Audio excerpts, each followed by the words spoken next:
For retirement, reposition assets into 4 buckets. In this episode, we are going to address the question, how do I stay balanced with my investment portfolio?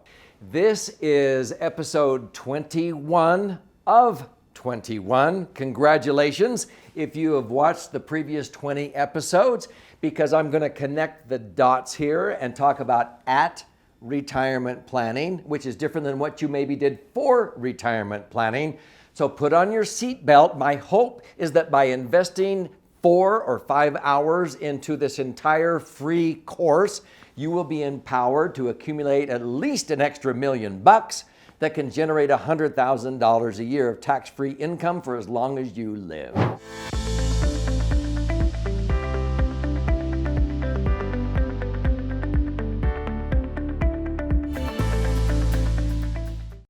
So I'm Doug Andrew, and I've been a financial strategist, tax minimization specialist, a retirement planning specialist for more than 45 years. So let me share with you what would happen when most people would come to me prior to retirement. Now, if I were a physician, I would prefer to have prevented a lot of dis-ease, because when you're not at ease physically, we call that disease. But when you're not at ease financially, I cured a lot of people's financial dis-ease. But I would have rather prevented it 20 or 30 years earlier. But let me share with you what would happen when most people would come maybe 5 years before retirement. Sometimes people came to me right at retirement, during retirement, or after they had been retired 5 years, and they were going, I think we're going to outlive our money unless we change things. So I have always been a proponent of diversification. But if you've been watching these various episodes, you ought to diversify into superior vehicles and investments. And I have found that most retirees will draw retirement income from one of 4 buckets, maybe 2 or 3, maybe all 4 of these buckets.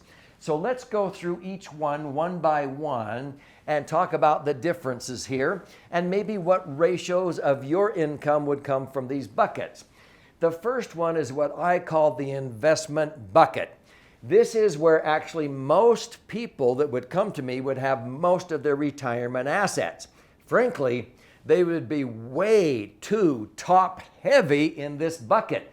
They would have 80, 90, maybe 100% of their retirement nest egg in yet to be taxed IRAs and 401ks, in the market, in stocks, bonds, and mutual funds. And I would go, what are you thinking? And they would go, well, doesn't everybody do this? Unfortunately, all too often, many people have most of their money in yet to be taxed IRAs or 401ks. I think they've been duped into doing that, being told, oh, you'll be in a lower bracket when you retire, and most people are not. If you're in a lower tax bracket, it usually means you didn't save very much. And so I have to cure their tax disease. So we had to start reanalyzing and do a strategic rollout from money out of this bucket into one of the other 3 buckets I'm going to put on the screen. But many times they were way too top heavy here. I would recommend at retirement, be it age 60, 65, 70, when you're going to start taking income, that no more than 30% of your retirement assets ought to still be in that bucket. Many times we've helped people where none of it is in that bucket, but no more than 30%. So if you've got 80 to 90% of your retirement in that bucket, you better start a strategy to roll that money out over a 5-year period, maybe a few years longer, especially if you're going to be retiring in the next 5 years or so. So what are the other buckets? One that a lot of people like to draw income from during retirement might be their real estate. Some people don't like real estate. They just want to own their home. Others, they maybe have rental properties. Frankly, I'm one that I will buy real estate properties, I will flip them, and I will make money, but I do not like being a landlord. I don't like fixing toilets, evicting tenants, taking out the trash. And so I don't have a huge real estate portfolio, but I probably own more real estate than most Americans. But many times people will have a personal residence and investment real estate. This is often referred to as non-owner occupied income real estate, rental properties. Sometimes people think that they're doing great in these until we do an analysis.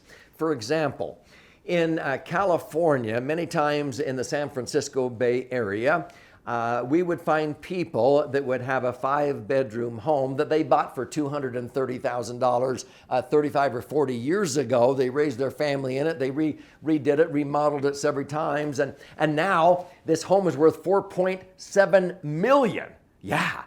Well, they thump themselves on the chest and say, well, we're renting our home for $10,000 a month. We're renting it for $12,000 a month. I go, that's pretty pathetic. They go, what? 10 grand a month? I'm going, that is worth 4.7, 4.8 million. Your rate of return is a pathetic 2% a year. And so I would show them two alternatives. Many times I'd say, do you like being a landlord? No, actually, but I'll have to pay a huge capital gain. So why don't we use a real estate manager? And many times they have sold that home and purchased as many as 20 or 30 homes in another city like Memphis or Orlando. And they own 20 homes that are 5-bedroom homes that are newer, that are worth $300,000 each. And the rent multiplier is 1% a month. A $300,000 home is renting for $3 grand a month. In other words, if that home in California is really worth 4.7 or 4.8 million, it ought to be renting for 48,000 a month, not 12,000. You're getting 1/4 what you could have been getting. So by selling, doing 1031 exchanges, sometimes they quadruple their cash flow. Sometimes they just don't want to be a landlord anymore. So they sell it, they pay the capital gain, and they take the net and put it into a laser fund, and they're often shocked that the laser fund generates tax-free income equal or greater than the rental income after tax out of all their properties. And they go, wait a minute, I don't have to be a landlord anymore? What am I going to do with my time? Why don't you enjoy retirement? So you often want to analyze how much money you want to leave in the real estate bucket. Let's go through the next two buckets. Now, the third bucket I call the guaranteed bucket. I would recommend that anywhere from 0 up to 80% of your retirement income could come out of this bucket depending upon your risk tolerance. Back here on the real estate bucket, I would personally recommend that no more than 30% of your retirement income come from that bucket because of the unpredictable real estate markets, okay? Now, guaranteed income might be your Social Security. It could be a defined benefit pension if you taught school, let's say, and they pay you 2% for every year of service. If you taught school for 30 years, 2% times 30 is 60% of your last average paychecks the last 5 years you taught school. So if you were making $5,000 a month, you might get $3,000 a month in a defined benefit pension. And so that would be a pension.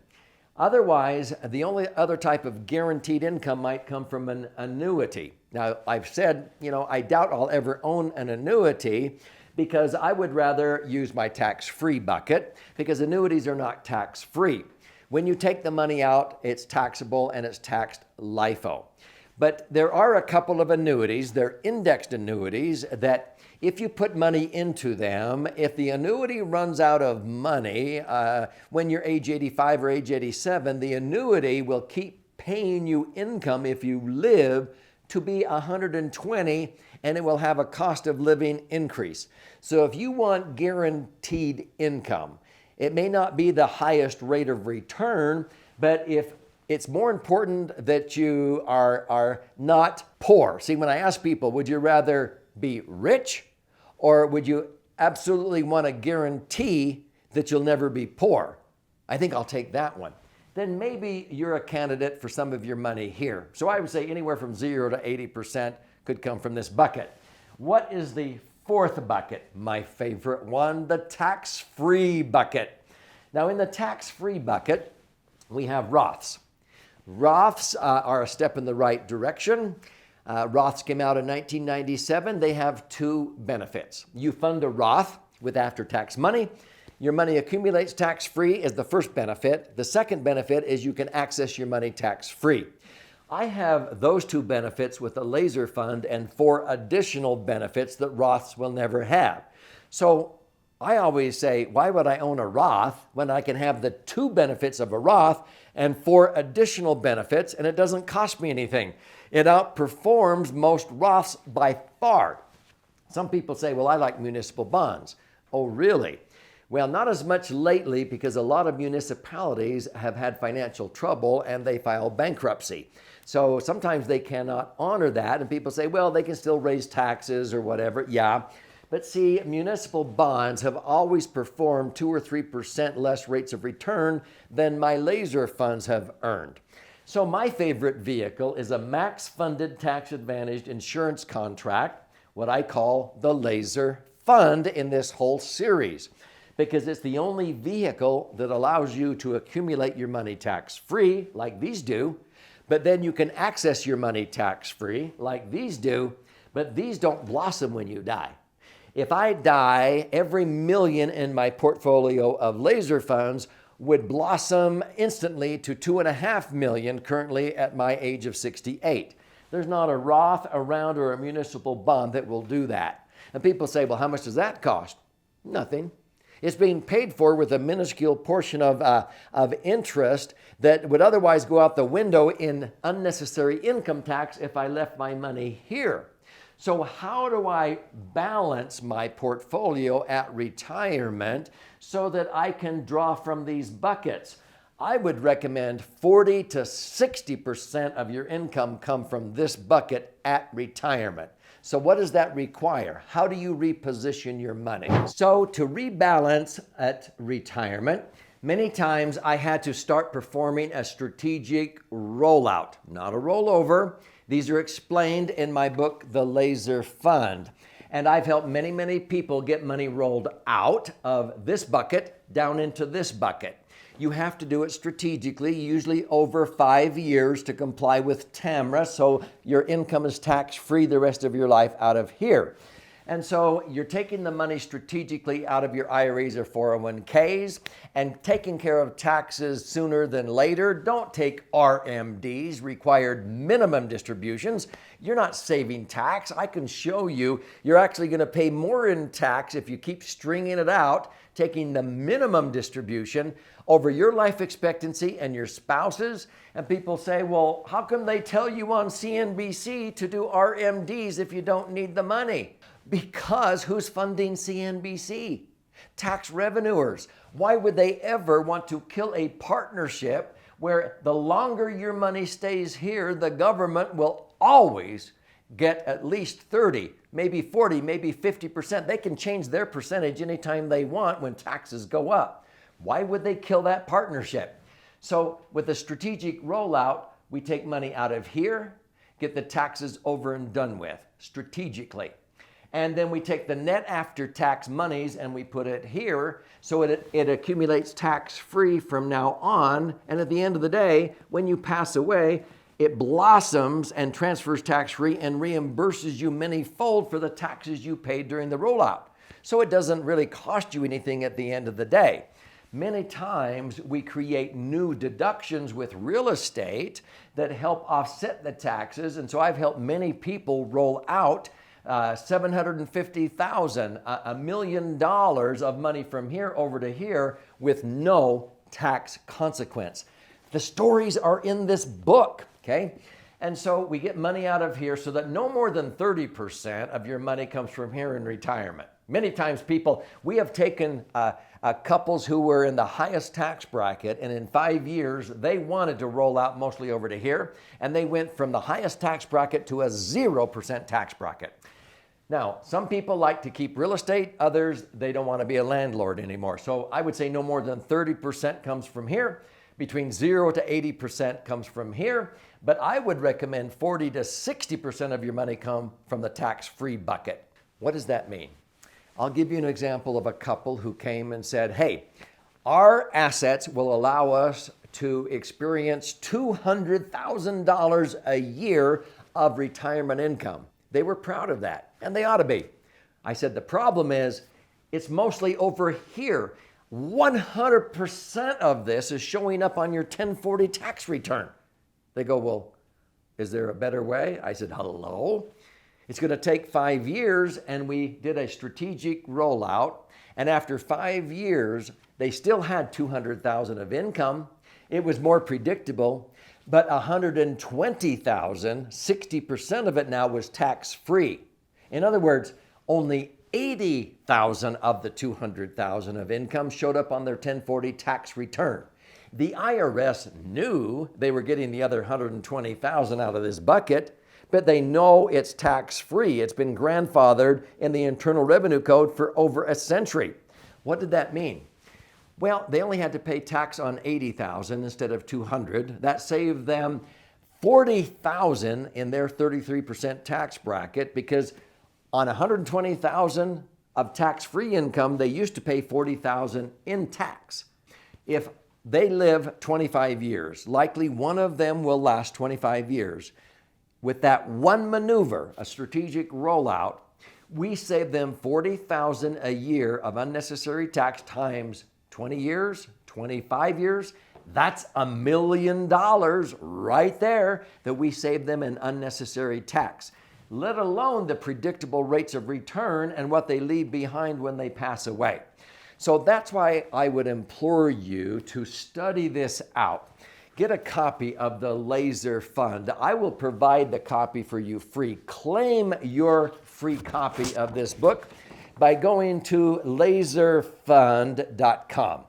I'll pay for the book. You pay $5.95 shipping and handling, and you begin reading and studying the stories and examples of how the Laser Fund can be used not only for retirement, but for emergency funds, real estate management, cash flow management, working capital for your business, college funding. It's the dream solution that I've been talking about in this whole series.